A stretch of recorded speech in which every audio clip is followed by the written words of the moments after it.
감사합니다. 할렐루야. 주 예수의 은혜와 평강이 있을지어다. 지금 포도나무 비유의 의미 세 번째 시간인데요. 우리가 먼저 생각한 것은 포도나무 비유의 전제 조건과 같은 그런 말씀을 전했죠. 그건 뭐냐면 바로 따라서 합시다. 그리스도와의 연합. 예수님과 내가 한 몸이라 그 말이에요. 근데 그리스도와의 연합은 굉장히 중요한 주제입니다. 내가 예수 그리스도와 연합되었다는 것은 교회를 이루고 있는, 즉 성도들을 향한 매우 중요한 메시지인데요. 그것은 바로 나만 그리스도와 하나 된 것이 아니라 내가 그리스도와 하나 됨으로 성도된 모든 분들이 그리스도 안에서 하나라고 하는 사실이에요.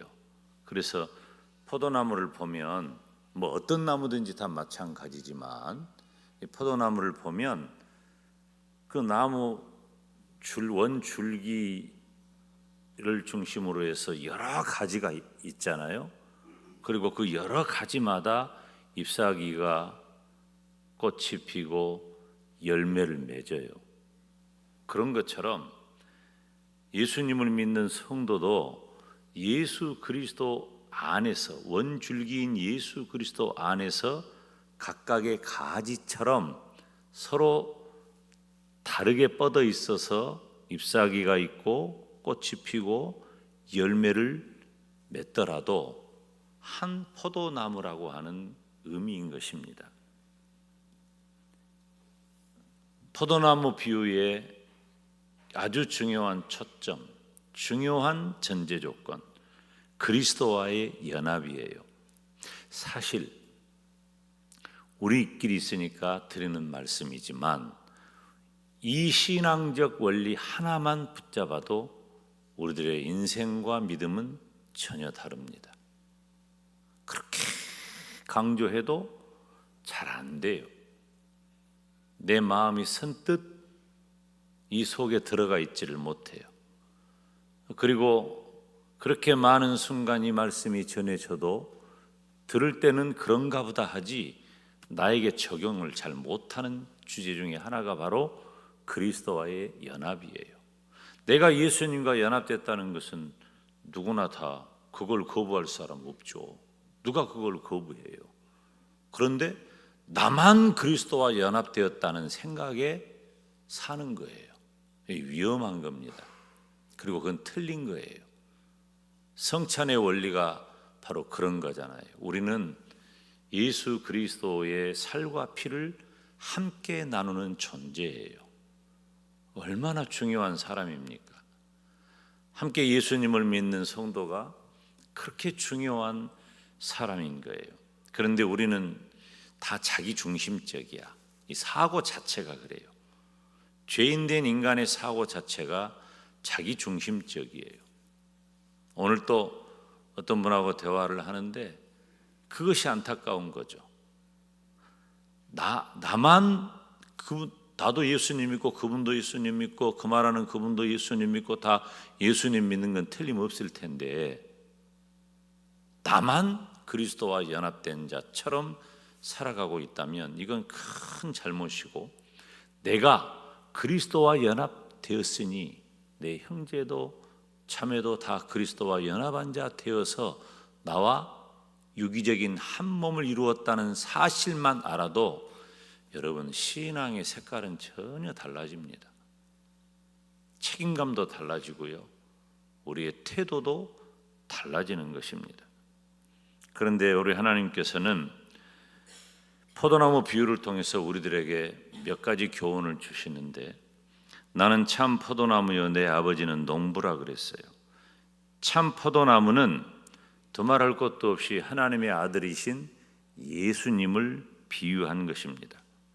또 한 가지는 예수님 안에 거하는 성도들을 의미하는 거예요.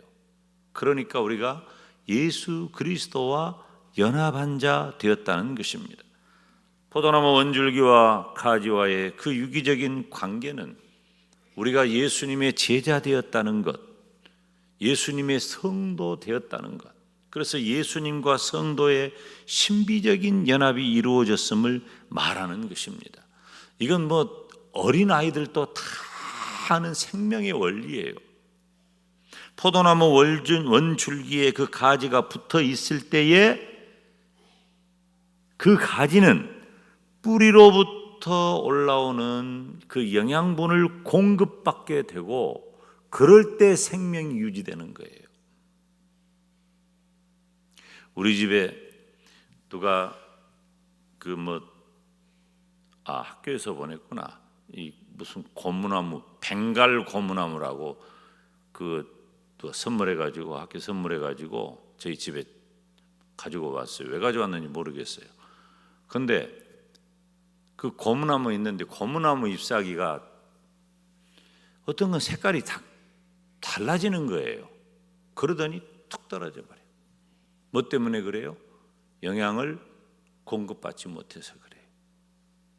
제 방에 뭐 이런저런 행사 때문에 난초가 가끔 오거든요. 어떤 건 본 사람이 그러는데 나는 잘 모르는데, 목사님 이거 좋은 겁니다.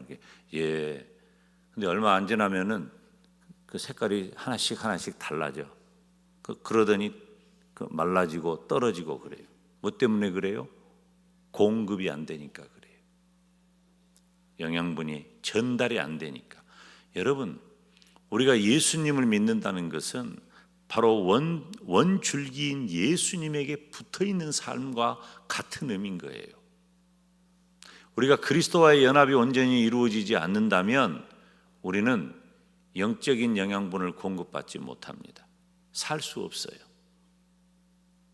우리가 천사 같은 모습을 하고 있다고 해도 우리에게 생명이 없는 거예요. 조심해야 돼요. 이런 얘기할 때마다 제가 언급을 하지만 우리가 받은 구원에 대해서 의심하는 건 아니에요. 저는 의심하지는 않아요. 그러나 우리 성도된 자신은 스스로는 항상 주의하여 나 자신을 살펴야 돼요.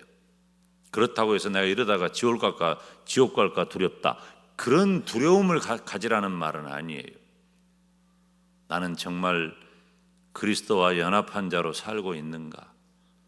우리 주님께서 요구하시는 포도나무 비유에서 뿐만 아니라 성경에서 우리에게 요구하시는 그런 그리스도와의 신비적인 연합을 이루면서 살아가고 있는가? 생명력 있는 그리스도인으로 살아가고 있는가? 이 부분이 중요하다는 것입니다. 제자들은, 성도들은 참 포도나무 되신 예수님과 연합할 때에만 영적인 생명을 유지할 수 있기 때문입니다.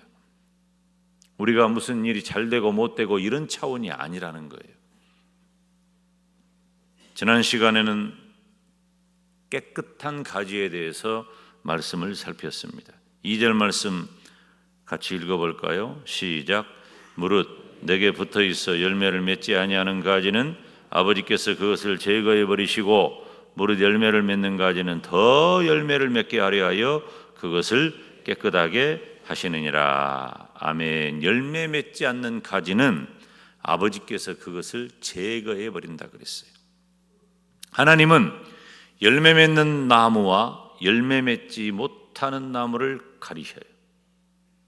우리는 몰라. 열매 맺지 않는 가지는 왜 제거해 버릴까요? 자신이 열매를 맺지 못할 뿐만 아니라 다른 가지도 열매 맺는 것을 방해할 수 있기 때문에 제거해 버리는 것입니다.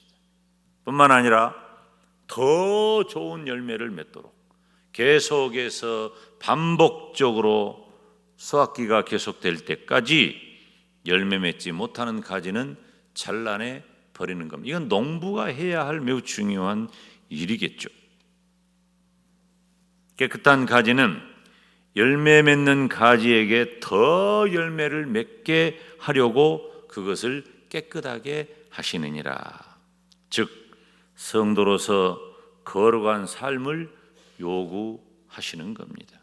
오늘은 포도나무 비유 세 번째인데 열매에 대한 이야기예요. 따라서 합시다. 열매 맺음. 결국 포도나무의 매우 중요한 역할은 무엇일까요? 포도나무는 사람의 기호에 따라 다룰 수는 있겠죠. 관상수로도 쓰일 수도 있겠고, 그리고 또 여러 가지 용도로 사람에 따라 다 자기 취향이 다르니까. 그러나 가장 중요한 역할은 뭐예요? 포도나무가 포도 열매 맺는 거죠. 열매 맺는 거예요. 오늘 본문 8절에 열매 맺음에 대해서 이렇게 기록하고 있잖아요. 함께 읽습니다. 너희가 열매를 많이 맺으면 내 아버지께서 영광을 받으실 것이요 너희는 내 제자가 되리라. 다시 읽습니다. 시작. 너희가 열매를 많이 맺으면 내 아버지께서 영광을 받으실 것이요 너희는 내 제자가 되리라. 아멘. 이 말씀은 너희가 열매를 많이 맺고 나의 제자가 되는 것으로 나의 아버지께서 영광을 받으셨다. 그런 말이죠. 주님이 하신 말씀이에요. 이 말씀은 매우 중요한 복음적인 관점이 있습니다. 그것은 바로 예수님께서 십자가의 죽음을 통해서 수많은 생명을 살리셨다는 거예요. 예수님의 열매는 무엇일까요? 여러분, 예수님의 음식은 복음을 전하는 겁니다. 예수님의 열매는 수많은 생명을 살리는 데 있는 거예요.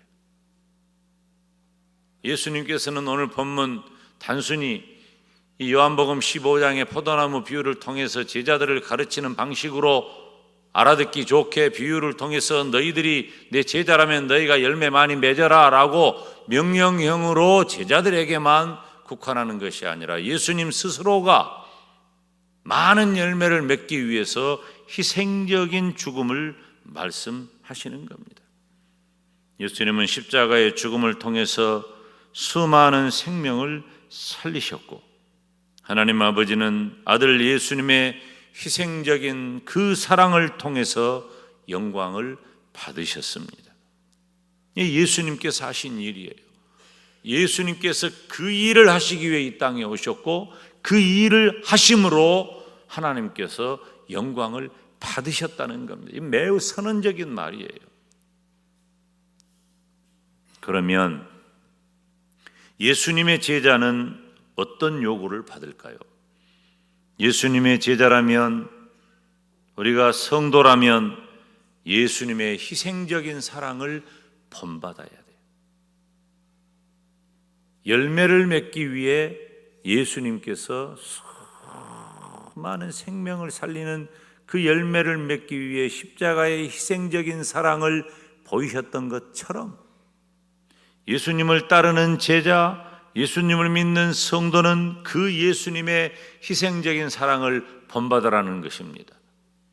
우리가 일반적으로 말할 때 열매 맺어라 그러면 좋은 일 해라, 착한 일 해라, 사람들에게 칭찬 듣는 일을 해라, 가시적으로 저 사람은 훌륭해, 이런 정도 개념으로만 편하게 이해하는데 우리 주님께서는 바로 그 열매, 수많은 생명을 살리는 그 열매를 위해 친히 십자가에 못 박혀 죽으시는 희생적인 사랑을 보여주셨으니 너희도 열매를 위해 그 사랑을 본받으라는 것입니다.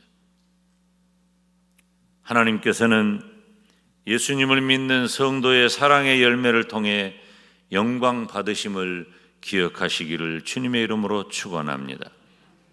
우리가 열매를 맺는다고 하니까 사실 편하게 생각할 수 있지만 열매는 결코 쉬운 것이 아닙니다. 온 나무의 모든 자양분이 다 집중되어서 열매로 나오기 때문이에요. 어떤 것은 스스로 도태합니다. 어떤 식물을 보면 스스로 다 도태해버려요. 그리고 열매가 나오는 거예요.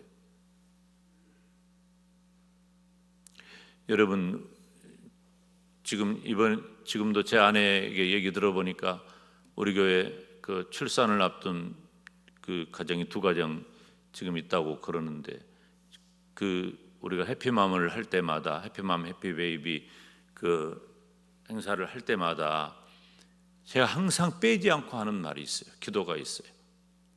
이 엄마가 되는 분이 이 10달 동안 아이를 뱃속에 다 안고 있다가 낳는 것 정도가 아니라, 저는 뭐 여자가 아니라 뭐 잘 모르겠지만은, 출산의 고통은 잘 모르지만은 분명한 것 하나는 뭐예요?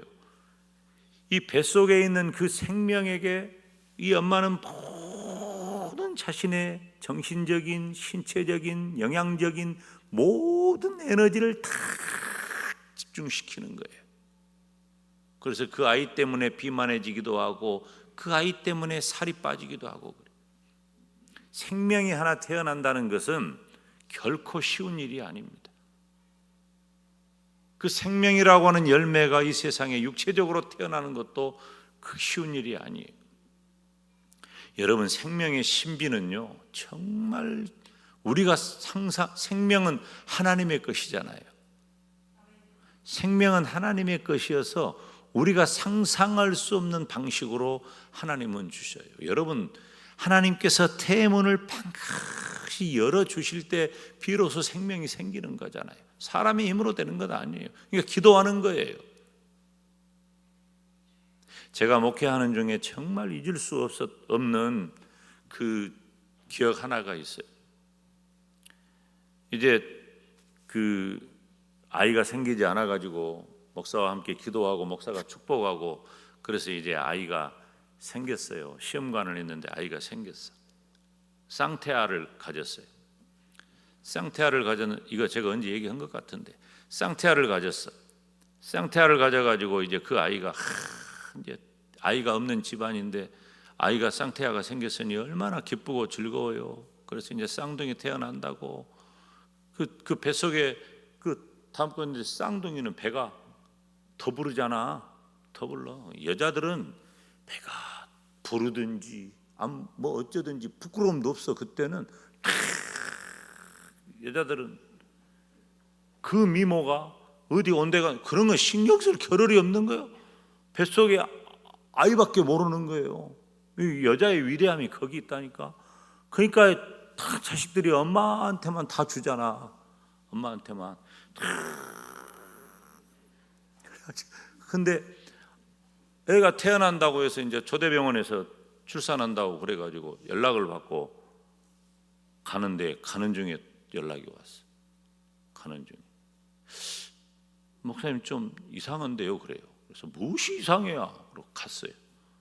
갔는데 출산을 이제 하는 상황이, 출산을 하는 상황이어서 아이 하나가 뱃속에서 사사는 거야. 아이 하나가. 근데 그 하나는 사산했으니까 하나는 태어났을 거 아니에요. 하나가 딱 태어났어. 근데 하나가 태어난 것보다도 안에서 생명을 이렇게 떠나보낸 그것이 너무 크잖아요.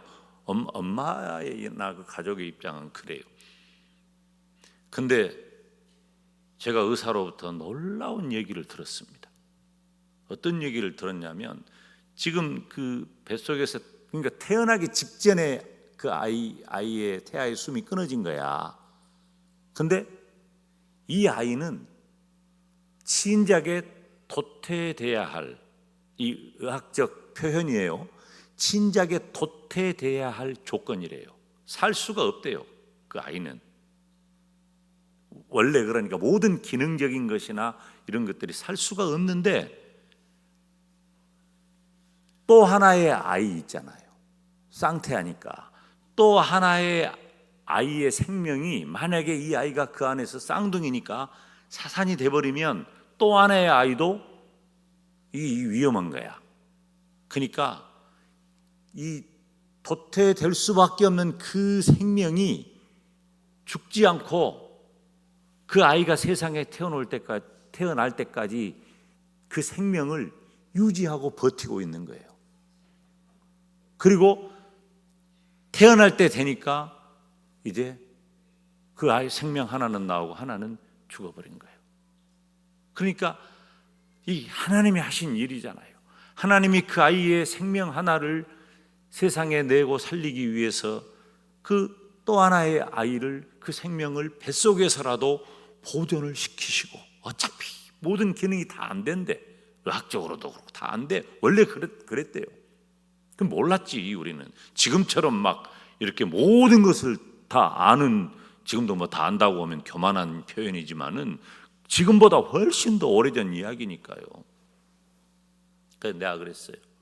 또 부부를 내가 안고 기도하고 내가 그런 얘기를 했어.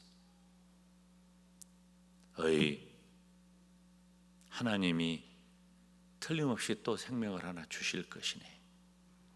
그러니 그 일을, 지금 내게 주신 이 생명 하나를 감사하고 하나님의 뜻을 기다리세요. 내 말대로 됐을까요? 됐을까요? 됐으니까 내가 말을 하지. 내 말대로 됐어. 물론 내 말대로 됐다는 건 이상한 표현이야. 근데 내가 축복하고 기도한 대로 하나님이 은혜 주셔서 그 가정에 정말 또 예쁜 딸아이를 하나 줬어. 시험관 안 하고도 자연적으로. 내가 하나님이 자연적으로 주신다고 했거든. 진짜 자연적으로 주셨어. 얼마나 놀라운 일입니까? 여러분, 열매를 낸다는 것은 이처럼 희생적인 일이에요. 열매를 낸다는 것은 희생적인 일인 거예요. 우리 주님께서 바로 그런 희생적인 열매를 스스로 말씀하신 거예요. 내가 희생적인 사랑으로 수많은 영혼을 구하는 열매를 맺은 것처럼 너희들도 그렇게 하라는 것입니다. 그리고 자, 보세요. 오늘 두 가지. 첫째, 하나님께서는 그 성도를 통해서 영광을 받으시는 줄로 믿습니다. 여러분, 예수님을 믿는 성도의 존재 이유는, 물론 예수님을 안 믿는다 할지라도 인간의 목적이 바로 하나님의 영광을 위한 거예요. 그렇다면 예수님을 믿는 성도된 저와 여러분의 목적, 존재 이유는 하나님의 영광인 줄로 믿습니다. 따라서 합시다. 하나님은 나를 통해 영광을 받으신다. 여러분 믿으십니까? 내가 완벽하지 않고, 내가 못나고 못되고, 내가 힘들고 불편하고, 여러분 우리가 완벽한 사람 어디 있습니까? 그렇지 못하다 할지라도 하나님은 나를 통해 영광을 받으셔요. 성도를 통해 영광을 받으셔요. 고린도전서 6장 19절 20절 우리 함께 읽읍시다. 너희 몸은 너희가 하나님께로부터 받은 바 너희 가운데 계신 성령의 전인 줄을 알지 못하느냐. 너희는 너희 자신의 것이 아니라 값으로 산 것이 되었으니 그런즉 너희 몸으로 하나님께 영광을 돌려라. 하나님께 영광을 돌려라. 하나님께 영광을 돌리시기를 주님의 이름으로 축원합니다. 두 번째로는 예수님의 희생적인 사랑을 본받아서 성령의 열매를 많이 맺는 거예요. 누가복음 14장 27절에 누구든지 자기 십자가를 지고 나를 따르지 않는 자로 능히 내 제자가 되지 못하리라. 주님께서는 십자가 지고 따라오는 자들을 제자라고 말씀하셨어요. 그 십자가가 무엇입니까? 자기 십자가가 희생적 사랑을 말하는 거예요. 성도가 맺어야 할 열매는 갈라디아서 5장 22절 23절에 기록한 대로 성령의 열매예요. 함께 읽죠. 누구든지 오직 성령의 열매는 사랑과 희락과 화평과 오래 참음과 자비와 양선과 충성과 온유와 절제니 이 같은 것을 금지할 법이 없느니라. 아멘. 성령의 열매는 한 가지 한 가지가 모두 매우 중요한 설교의 주제가 되고 또 우리 삶에 맺어야 할 열매인 것처럼 너무나 중요한 거예요.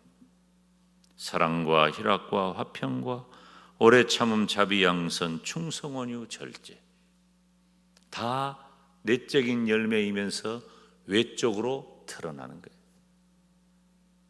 그런데 확연하게 외적인 열매 하나가 있어요.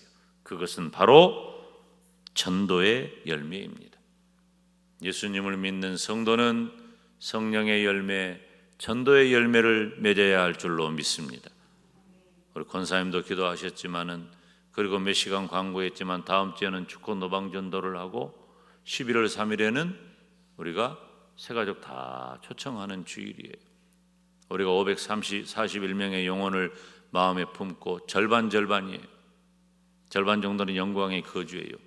그분들 한 분 한 분마다 다 찾아가서 작정하고 끝나는 것이 아니라 점검하고 살피고 돌아보고, 그래서 모시고 오는 거예요. 하나님은 언제 어떤 상황에서 복음의 접촉점을 주실지 모르기 때문에 만나야 하고 전해야 하는 것입니다. 사랑하는 여러분, 오늘 본문 포도나무 비유의 의미는 다른 말로 하면은 누가 제자냐 하는 겁니다. 누가 성도냐 하는 거예요. 첫째, 예수님 안에 거해라. 그래서 그리스도와의 온전한 연합을 이루어라. 둘째, 성도로서 거룩한 삶을 살아라. 셋째, 열매를 맺어라. 성령의 열매, 전도의 열매를 맺어라. 어떻게? 예수님께서 희생적 사랑으로 수많은 열매를 맺으셨듯이 너희도 그렇게 해라. 포도나무의 비유처럼 포도나무 원줄기에 붙어있는 가지가 되어서 그리스도와 하나 되고 깨끗한 삶으로 복된 열매 가득한 저와 여러분이 되시기를 주님의 이름으로 축원합니다.